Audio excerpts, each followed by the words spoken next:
All right, the second half of this chapter is all about deferred compensation. That's what they call it. I guess that's a reasonable title. So when it comes to deferred compensation, there's two kind of principal schemes by which people want to engage in this. Because most of the time you just want your compensation now, right? I mean, you don't want to defer it. But one of them is to defer to save for retirement, right? So we know that, at some point we're probably unwilling, unable, or just don't want to work. And so as a result, we save for our retirement. And then the second reason is there are, believe it or not, people who are compensated well enough that they really don't need the money currently. And so the perspective is, well, look, if I can defer that compensation, I don't have to pay tax on it now. I can, because I don't need it. And so, maybe I'll just save it up for later. And so now these schemes overlap, right? I mean, sometimes the same people who have enough also want to save for retirement. So, it's not as if they're strictly separate strategies. And of course, it's in the best interest of the government to get people to save for their retirement. And this is because when people become old, infirm, unable to work, whatever it might be, generally speaking, even in the United States, Social Security, Medicare steps in to take care of these people. And so the government would just as soon not have to bear the burden of all of us not saving for our retirement. And so they create incentives for us to do so. And I generally just refer to these as a lockbox. No one else does, right? You're not going to see that in the code. It dates way back to when Al Gore ran for president, and he talked about Social Security as being a lockbox, but neither here nor there, right? So what happens is you create this lockbox, and as long as you play by the rules, then you can take money out of the lockbox or put money into the lockbox and maybe not pay tax. So generally, contributions are deductible or excluded when you put them in the lockbox. So what that means is you don't pay current tax on it, right? If I defer a part of my income and I stick it into the lockbox, then either I get to exclude that income from my compensation or my wages, or I can deduct it, right? And therefore, those are the same, right? Those are economically the same result. Leaving something out of my income and deducting it, there's no difference. It's a reduction of my taxable income.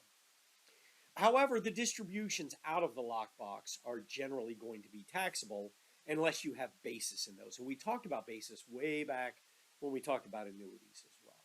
Same idea applies here. Okay, so a classic example of deferred compensation is the 401k plan. And this is a very Section 401k of the Internal Revenue Code. These are very common with employers these days.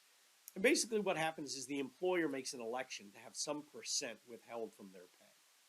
So in our example, Jim elects to have 10% withheld from his annual salary of $70,000 and contribute that to his 401k. So since 70,000 times 10% is 7,000, Jim's taxable income is only 63 because that 7,000 is excluded from his current compensation. Many employers also offer a match. So in this case, Jim's employer says, hey, we'll match contributions up to 4% of your salary. So since Jim's giving 10%, they're certainly going to match that first 4%. So 70,000 times 4% is 2,800. And again, all of that will be excluded. None of that is taxable at the time it's contributed to Jim's lockbox. It just gets excluded. So then in 2020, Jim's tax deferred, right? It's not really excluded, right? It's really deferred, and we'll talk about this in a second. But his deferred contribution is $9,800. Now, by 2061, that's 39 years from now, Jim is now 60 years old. And there's a magic age that occurs at 59 and a half. And his $9,800 is now worth $95,094.37. And that just assumes a 6% return for 39 years on that $9,800. Well, what happens is every dollar of withdrawal, every dollar Jim takes out of the lockbox will be subject to tax because Jim has no basis in his investment because he never used any after-tax dollars to invest. So let's think about, what are the advantages to this lockbox approach? Well, first, Jim was not required to pay tax during his lifetime, right? He wasn't required to pay current tax. And that's not only true of the amount that was excluded and put in the lockbox, that's also true of all the investment earnings in the lockbox. So that money's sitting in the lockbox and it's growing, it's getting bigger and bigger and bigger, it's making money, money makes money. Well, he doesn't have to pay any tax on that as well until he takes money out of the lockbox. The second advantage is Jim may be in a lower tax bracket when he retires than when he was working. So that may or may not be true. We don't really know what the taxes are going to be in 39 years. The whole rate structure could change. Maybe Jim saved really well and he's actually going to make more in retirement than he did while he was working. It's hard to really know. But those are two advantages, right? Two possible advantages is one, you're not required to pay tax during, the current earnings cycle of that money. And two, you may be in a lower tax bracket, right? You may step down your pension. For most human beings, they actually make less in retirement than while they're working. Not true of everyone. One of the disadvantages is when you distribute that money out of the lockbox, it is all going to be taxed as ordinary income. So even if it was invested in stocks or it was generating dividends and long-term capital gains, it doesn't matter. It's all coming out as ordinary. The character of the income that was generated is not relevant. Okay, so this lockbox treatment is available only to qualified plans. There are non-qualified deferred comp plans. We're not really going to cover those, at least not in this chapter. So qualified plans, qualification hinges on proper structure and generally speaking, no discrimination in favor of highly compensated. And we'll talk about what some of these factors are in a little more detail a little bit later. But you need to think of it like an irrevocable trust, right? So Jim takes the money, he puts it in the lockbox, and really he's not allowed to touch it, right? And so now, of course, he can touch it, but that's the idea is, hey, as long as you don't touch it, we're all playing by the rules, it's qualified, all that money can grow, et cetera, et cetera, et cetera. So these are established by employers for employees, and they can come in all sorts of forms. You've heard them probably called a pension plan, a profit-sharing plan, 401k plan, a SEP, an IRA. There's all sorts of different ways you can structure these qualified plans. And again, a large part of that is because the government wants to provide incentive for us to save for retirement. So the employer does take a current deduction for the contributions, right? The fact that Jim took 10% of his salary and set it aside, that's irrelevant to the employer. It's like they paid him. It's just Jim directed that to his lockbox. So they take the deduction. And same with the match. They're also going to be able to deduct their match. So you can see that this lockbox is structured in a way that's supposed to be tax favorable. And again, the employee defers recognition of income on all the contributions of typically the employers and their own until they retire. And for the purposes of the code, retirement cannot happen, well, I shouldn't say cannot, generally doesn't happen before the age of 59 and a half years old. There's disability issues that can come into play. So generally defined as 59 and a half. So it's not even like you have to make it 72. 59 and a half is when you can pull the chain on your lockbox. Okay, so I said we were going to talk about some of these general guidelines. So the plan may not discriminate in favor of highly compensated. So this is something that the government was very sensitive to when they set up most of the structure of these plans. And they said, look, this is not just going to be a savings plan for executives. Because remember, there were two kind of strategies. One was save for retirement. The other was, look, I already have enough money. Well, most executives, frankly, they already have enough money, right? And so saving is just a way of saving taxes and some retirement as well. Well, the guidelines for these plans is like, no, that's not the purpose, is for rich people to be able to save money for their future and defer the taxes on it. This is so that we can get everyone to engage in these sorts of plans. So there's a focus on broad participation. And in fact, every once in a while, a plan will discriminate based on highly compensated, and they'll have to return those contributions back to the individuals that made them. So it requires vesting, right? So an employee contribution is always vested. Remember Jim's 10% that he put in, that always vests immediately. right? There's no waiting period. But employer contributions can have some service requirements, right? So we match, but you don't actually vest in it for 5 years, or we match, but it takes 2 years for you to vest, or you vest 50% in a year, 50% in another year. And so there can be a number of different vesting requirements, but ultimately they are required to at some point vest. And there are some guidelines, right? You can't set it up and be like, well, if you're here for 30 years, then you'll vest in our match. No, that's not going to work. The plan must be for the exclusive benefit of employees and beneficiaries.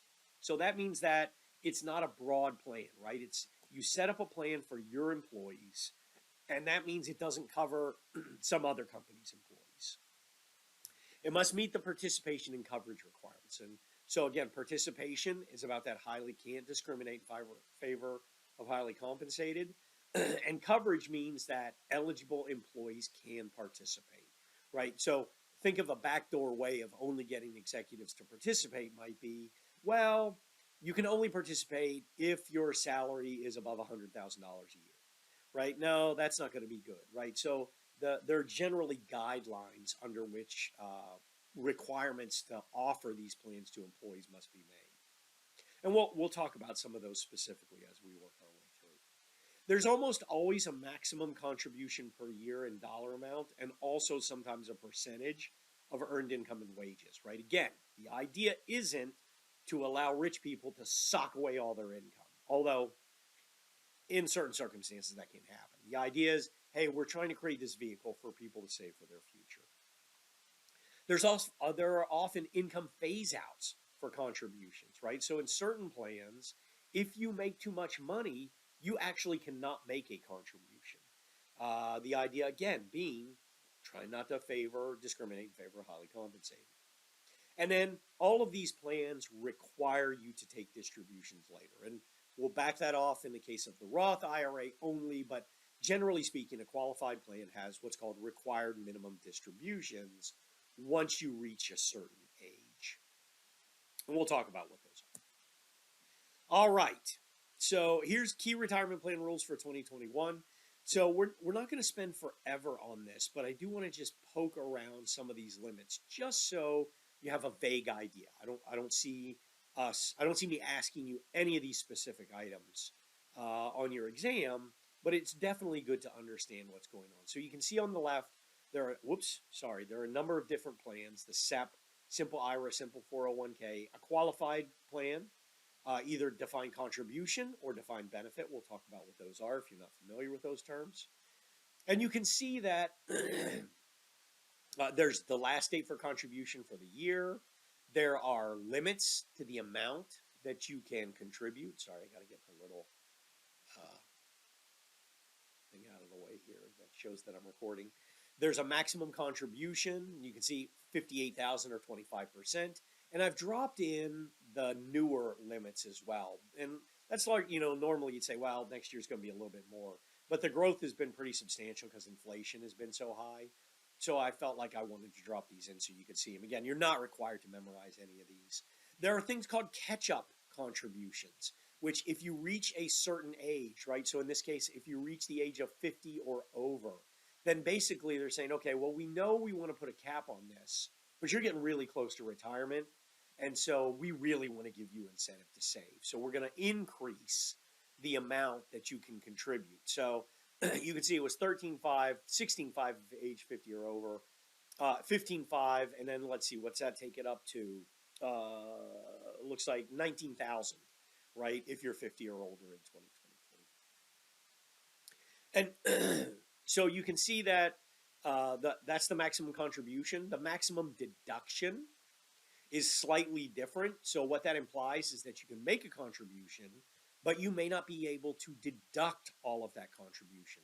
Well, we know what happens to a non-deductible contribution is you get basis in it. Now, in some instances, there's actually going to be an excise tax. If you over-contribute, the rules are going to say, oh, no, we're actually going to penalize you for that because we don't want you doing it.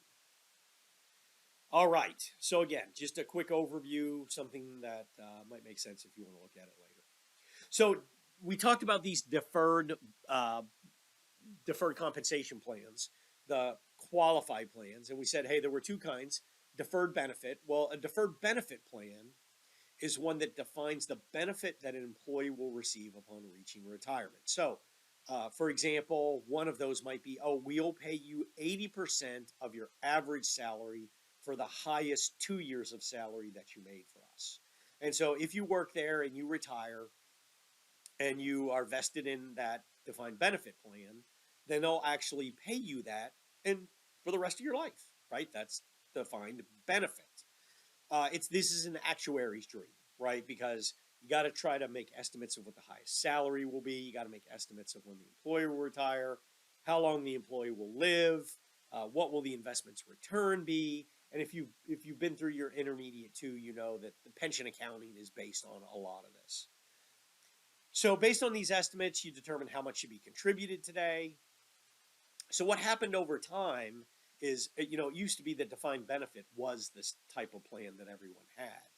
But as life expectancies increased, a lot of defined benefit plans found themselves underfunded because back when they established, for example, how long an employee will live, they basically underestimated that by a long shot because they said, oh, people only live till they're about 67, 68.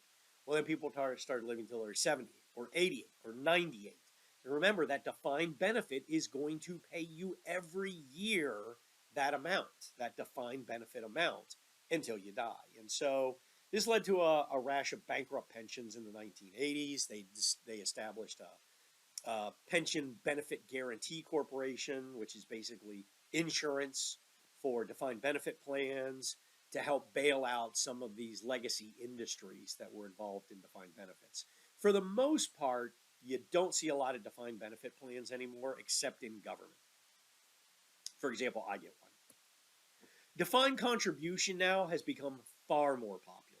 And that's pretty much anything that is not defined benefit. So a defined contribution has a tendency to say, well, we're defining the contribution we're making for you, but we are not defining the benefit that you're going to receive. The benefit will be based on how much gets put in, what the returns are over time, how long it is, how long you're going to live. We're not providing any of that. So what some people could do, right, if they're looking for that kind of insurance type coverage, is you can take a piece of your defined contribution plan when you retire and buy an annuity, right? And therefore you've annuitized a portion of that will pay you until you die. All right, so let's get into our historical Wayback Machine. So let's talk about the old profit sharing plan, which says an employer will share a portion of the profits with you by contributing to this qualified plan. So as defined benefit went away, it was largely replaced with the 401k plan. And so step one was, hey, you know what? Employees ought to save for their retirement. Everyone should join the 401k. And employees are like, yeah, no thanks. And plans would fail the non-discrimination test. So then step two came around and companies said, all right, well, we got to sweeten the pot, clearly. So how about if you contribute, we'll match your contributions up to some percent. And that did drive more interest in people saving for their own retirement. But it's still not enough. So the latest statistics, 21% of Americans have absolutely nothing saved for retirement. These are adult Americans, by the way. And another 10% have $5,000 or less. So you can see that, as a country, we don't do a great job saving. So then step three is where we are now, which is everyone is enrolled in the 401k plan on the first day, and you need to opt out if you want to get out. So not only that, but the rules have changed. Not only is it an opt-in plan, but they can establish what the contribution rate is going to be for everyone. And so, we're shifting the logic, and there's some really good research that shows that people generally end up a lot better when they are in one of these opt-out plans. They will actually save for their retirement and end up in a better place later on in life. All right, so let's go to Excel just to look at the impact of some of these qualified plans. All right, so I've opened up this in Excel. And this isn't, again, this probably is not something you'd see on the exam. I've created some very rudimentary calculations that are intended to show how different types of saving can work. So we got 4 investments.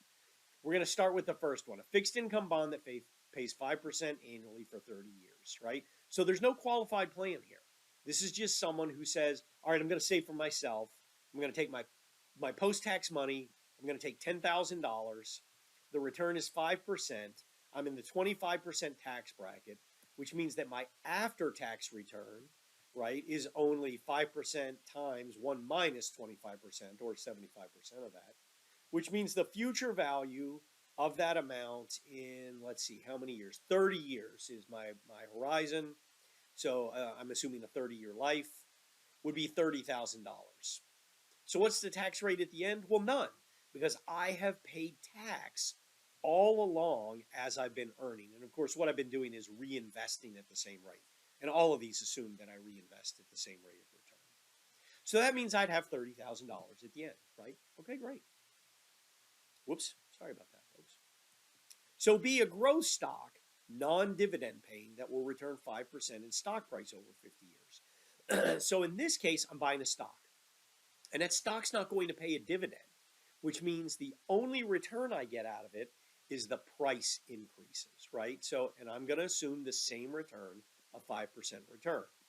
So because I'm not paying any current tax because it's making no distributions, that means it's going to grow at a greater rate, right? Because it's just going to be able to increase at 5% because I'm not having to pay any tax. And because it's qualified dividends or long-term capital gain, when I sell it, my tax rate is only 15%. So my gain is the 43 minus the 10,000 I invested in the stock. So I have a $33,000 gain taxed at 15%. It's $4,900. And look, I end up with $38,000, right? So this is the idea. What this demonstrates is it's often the situation that if I don't have to pay current tax, then I can generate greater earnings, right? Because obviously this is growing at 5%. This is only growing at 3 3/4%. All right, the next one is a fixed income bond, but we're going to place it inside of a qualified plan. So now my plan goes out and it buys this bond. And so as a result, the plan pays no tax, right? It pays no tax. But remember, one of the disadvantages is after it grows to the same amount that the stock price did, right? Because I'm reinvesting it constantly, I'm taxed as ordinary income when it comes out, right? I'm going to be taxed at ordinary income. Now, in theory, I have basis in 1,000. That's the assumption here. But neither here nor there. You can see that what happens is it's going to drive my return down because I'm paying at a higher tax rate. I'm paying at ordinary tax rates. All right, and then in the last one is a growth stock that returns, but also in a qualified plan. Well, interestingly enough, there'll be no difference, right? There'll be no difference because they're both taxed at ordinary, regardless of the type or the character of the return that's being generated. They're both taxed as ordinary. And you can see they actually miss out a little bit versus the dividend, right? Because why? Well, the tax rate difference, right? The future value is the same. Now, again, this is an oversimplified assumption. One of the things we didn't do, which we can do, is increase the amount of the contribution for both C and D. And why is that? Well, remember, these were contributed to a qualified plan. And so there's some chance that we get a current tax deduction or exclusion for that amount. And so really, we end up with more money right at the beginning because we save taxes. So, but I haven't included that in this analysis. Later on, we'll do an analysis again where I show how that works. All right, let's head back to our... All right, so we talked about the 401k. This is called a cash or deferred arrangement because what happens is the employee makes a choice about the percentage they want to defer in advance. So it's kind of like saying to your employees, hey, we've got this 401k plan. Do you want us to pay you in cash next year? Or would you like to defer some of that? Would you like to elect to defer some of that into the 401k plan? So there are monetary limits. It was $20,500. $20,500 for 2022. That increased to $22,500. So if Greg elects to contribute 10% of his $100,000 salary, the employee matches the first 4%. So 100,000 times 10% is 10,000. That's the amount that would be deferred. The employer will contribute another 4. This means, again, his taxable salary is reduced to 90. Why? Because he deferred 10% of it, or $10,000. You will pay Social Security and Medicare on all 100,000. That is considered taxable for employment wage perspective. And I think the notion is, look, we're just going to get that out of the way when you earn it. We're not going to wait until you retire to tax your employment because we're not even sure what the amount will be. So it's taxed currently for employment taxes, but the match is not taxed at all, right? So that 4% that's contributed by the employer, that's never subject to employment tax. So there are no income limits for a 401k, right? Bill Gates can put 100,000 in his, well, I can't put 100. He can put 22.5 in his 401k just like anyone else can, but it must meet non-discrimination tests, and we talked about that. And those are well beyond the scope of this course, but basically it means that you can't end up in a situation where only highly compensated employees are contributing. And as a reminder, in case we haven't learned it, distributions are ordinary income. They're ordinary. All right, so the next one we're going to look at are individual retirement accounts. So individual retirement accounts are really constructed for employees or workers that don't have a lockbox provided by their employer. So that's why they're called individual retirement accounts, right? They're for individuals to participate in, not through their company necessarily. So there are two different kinds, traditional and Roth, and they have different lockbox rules. So traditional generally results in a deduction, and then all amounts are taxed as ordinary at the distribution. Hey, just like the 401k. A Roth, on the other hand, has no deduction, but amounts are not generally taxed at distribution. So that means you can put the money in, you don't get a deduction for it, it grows tax-free, and then when you take distributions, guess what? No tax at all. Both do not allow contributions in excess of earned income. So this means you have to have earned income to contribute to an IRA or a Roth, unless it's a spousal IRA, in which case you can contribute on behalf of your spouse. Let's look at another quick Excel comparison. Okay, so we're going to make a few assumptions here, and what I've got is IRA versus Roth. And I'm going to say that our tax rate today is 24%. We actually are going to expect our tax rate in the future to be the same 24%. We're going to put $6,000 in. That was the 2022 maximum. And we're going to anticipate 5% growth per year. And then down here, I'm saying, how long are we going to invest for it? I'm going to say 35 years. Okay, so let's start with our IRA, right? The first thing that happens is I get to deduct that, which means I generate tax savings of $1,440. So one way of thinking about that from a time value of money perspective is that, well, that just means my investment is higher, right? So not only did I invest $6,000, but I also had that tax savings of $1,440 to invest. And so that means that as that grows, right, at 5% for 35 years, I end up with about $41,000. And then when I take it out, I have to pay ordinary tax on all of the growth, right, and all of the amounts I put in. So my taxes at 24% would be $98.49. I end up after tax in 35 years when I retire with $31,190. With the Roth, on the other hand, I put the $6,000 in, but remember, I get no deduction for it, which means my investment is solely the $6,000. Well, that grows over 35 years, but the difference is when I pull it out, no tax. Well, look who the winner is, right? Turns out the Roth is the better investment. Now, let's make a few changes to our assumptions. Let's say that our tax rate today is 35%. Ooh, look, that draws the IRA much closer, doesn't it? Why? Well, what's happening is that future tax rate is dropping, right? So the value of the current tax deduction is higher.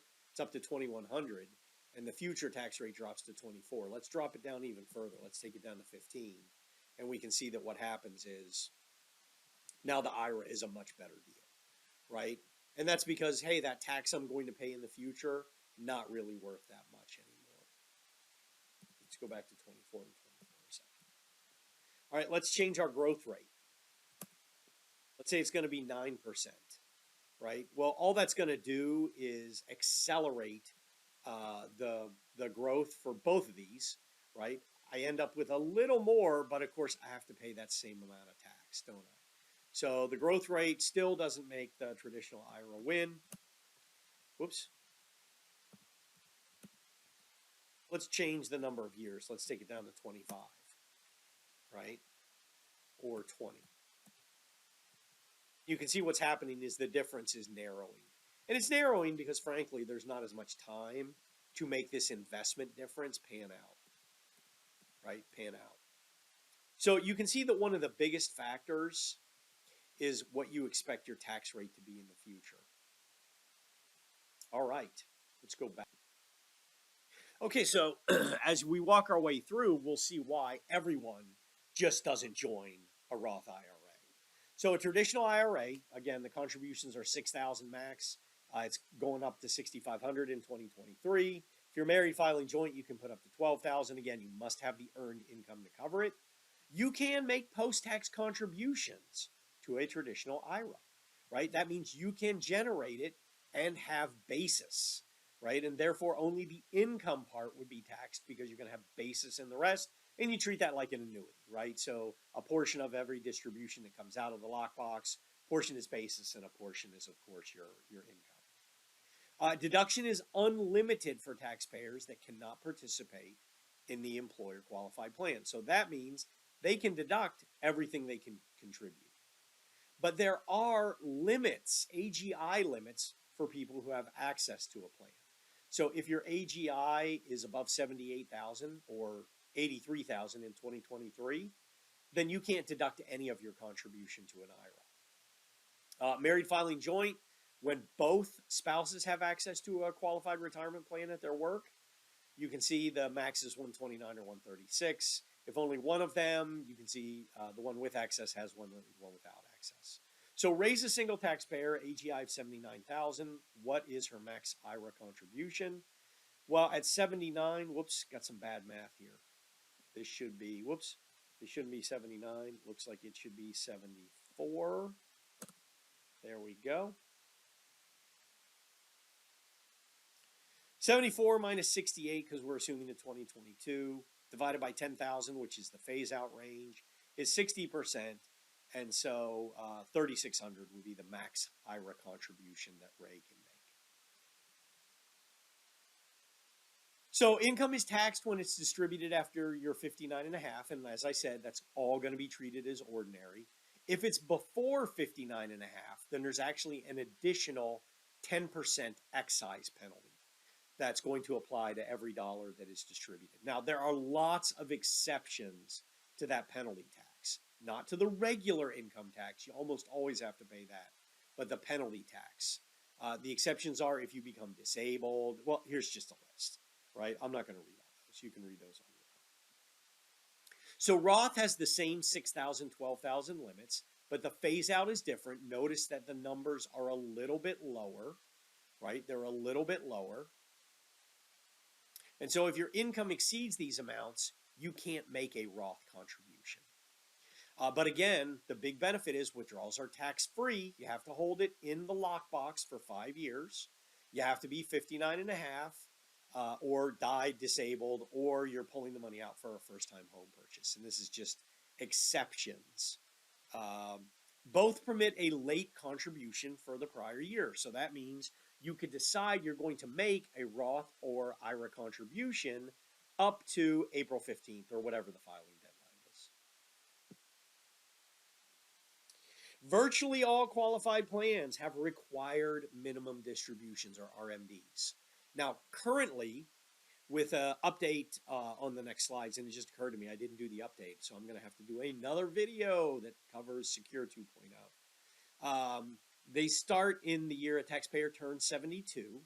However, in that first year only, you may defer your first required minimum distribution to April 15th of the following year. But what that means is in that following year, you'll have to double down because you're taking last year's and this year's. So this is not an accurate way of describing an RMD, but think of it as follows. Let's say you have $100,000 in your account. You're expected to live 10 more years. The RMD is going to be $10,000, right? So basically forcing you to take a distribution out every year until you're either out of money or until you die. The Roth IRA is not subject to required minimum distributions. Because guess what? It's tax-free anyway. So the government's far less concerned about being able to collect the taxes on this money that you've deferred for all this time with a Roth, because they don't get any of the tax anyway. All right, so you can do transfers between IRAs. So these are lockbox breakers, right? So again, you're breaking the lockbox, but as long as you do a direct rollover, trustee to trustee, and no cash finds its way to you, then there's no tax and there's no limit on the number of times you can do that. So if you have it with Fidelity and you want to move it to Vanguard, you can do that. And then you want to move it to Schwab, you can do that as long as you do direct rollovers. And you just contact the person that holds your IRA and you say, hey, I want to transfer my IRA, a rollover IRA to, this new company. And, of course, the new company can't wait to get your money under management. And so they help with that. Other types of rollovers are actually when the taxpayer is involved. So you say, hey, I want to roll over my account, but not a direct rollover. Well, they write you a check. Now, what they usually do is withhold from that check. So taxes are taken out of the check. So let's say you had $100,000 in there and they withhold 10%. Well, they give you a check for $90,000. If you don't want to pay tax on it, you must recontribute 100% to that new plan within 60 days. So that means you're going to have to come up with that $10,000 worth of withheld tax and then pay for it. And with these, you only get one per year because they don't want you playing with the lockbox money, right? It's supposed to be in a lockbox. All right, there are a number of other forms of self-employed plans. This general term, KEO, you don't really hear that term used much anymore because it's kind of dated. This is basically a qualified self-employed pension plan. There's a limit of $61,000 for defined contribution. If you have a defined benefit plan, the limit is a $245,000 benefit amount. So it's based on self-employment income. If it's less, the limits are $66,000 and $265,000 in 2023. And also the deduction is limited to 25% of your aggregate compensation. So when you have one of these plans, it must apply to all employees if you have any employees. It does have very high limits, but they have administrative burdens that you can avoid with some other plans. For example, you have to file a Form 5500 if you have a KEO plan. So in an attempt to make life easier, the IRS allowed creation of new self-employed qualified retirement plans. One of them is the solo 401k. So this is for someone who's self-employed with no employees. And you can see that there are some limits. They match actually the 401k limits. You can combine them with the KEO. There's also simple plans. They have separate requirements, or separate limits, I should say. If you do a simple plan, you are required to do it for all of your qualified employees, right? But there's no discrimination testing. You just have to let everyone participate. Well, technically it's employees with $5,000 or more in compensation, and you look back over 2 or 3 years. Again, the rules can be complicated, but it's basically like it's intended that you cover every employee. You must use a percent salary approach, and you must either match up to 3% or just provide 2% in. And both of these, they vest immediately. There's also a SEP plan, which is self-employed pension, more flexible, with $61,000 limit, $66,000 in 2023. Okay, so from the employer's perspective, the contribution is just another form of compensation. And therefore, it just gets baked into the after-tax cost of an employee, right? It's like wages, healthcare, retirement, taxes. So if Mickey makes $11.50 an hour, that's $23,000 a year. If he has zero benefits, if the employer pays absolutely no benefits, then the after-tax cost of that is actually the $23,000 plus, remember, employment taxes, right? So the part that the employer has to pay, 1716 employment taxes. But then, of course, the employer, and I'm assuming a corporate employer here, takes a deduction for those costs. So the after-tax cost is $19,560. But you can see if you add healthcare or you add a 401k match, what happens is you drive that price up. So if you had healthcare of $4,000 and a 401k match of 4%, the $11.50 suddenly turns into $14.88 per hour pre-tax. So there are, again, a number of different self-employed plans. And what happens is they've changed over the years, and so they've been given different names. Some of these don't even exist anymore, like the SARSEP, I believe, is long gone. But if you see these names, you should know, oh, that must be they started this plan some time ago and they're still using it. So the last part of this chapter is associated with employee expenses. And this is a pretty cool part. It's mostly ministerial in kind of concept, but it makes sense to have at least some understanding of it. So Helena is a salesperson for two different employers, employer A and employer B. And A requires that Helena turns in all her receipts and substantiation for all her business expenses if she expects to be reimbursed for them. But employer B, she just gives Helena $400 and says, "Hey, do as you please. You don't have to reconcile at the end. You just do the $400. If to the extent you use them on business expenses, you do. If you go above that, that's on you. If you go below it, you get to keep it." Well, A is what's called an accountable plan. And what happens is those reimbursements to the employee are not treated as income. B, on the other hand, is operating a non-accountable plan. And as a result, that $400 is really just income to Helena. Now, remember what we mentioned back at the beginning of this chapter. Helena's going to take it on the chin because she's not going to be able to deduct those unreimbursed employee business expenses. All right, there's also an approach called the per diem approach. This is a flat rate per business day. You still have to provide like who you went with, what the date was, who was there, etc., what the business purpose was, but you don't have to tinker with the amounts. Everyone just gets a flat amount. That finally brings us to the end of Chapter 9. Again, I owe you guys an update on Secure 2.0, and maybe that's something we'll do in class, since I can't really hold you responsible for it on the exams. None of that law really starts until now, 2020.